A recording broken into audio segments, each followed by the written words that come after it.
वळत पुढच्या बातमीकडे। मालवणमधील शिवरायांचा पुतळा उभारणीचं काम आता पूर्णत्वाच्या अगदी जवळ आलंय। पुतळ्याचं 1 मे रोजी अनावरण करण्याचा सरकारचा प्रयत्न आहे। महाराष्ट्र दिनाचा मुहूर्त साधत अनावरण करण्याचे सरकारचे जोरदार प्रयत्न सध्या सुरू आहेत। तर पुतळा उभारताना ड्युप्लेक्स स्टीलचे फ्रेमवर्क या ठिकाणी वापरण्यात आलंय।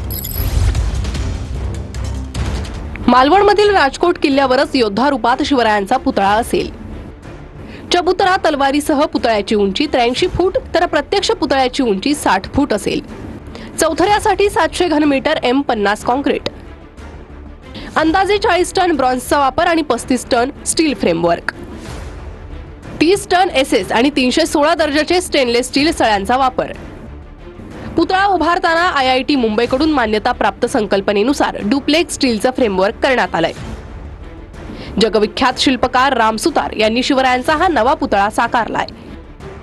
नव्या पुतळ्याचं आयुर्मान 100 वर्ष असून तो कोणत्याही नैसर्गिक वादळांना तोंड देईल।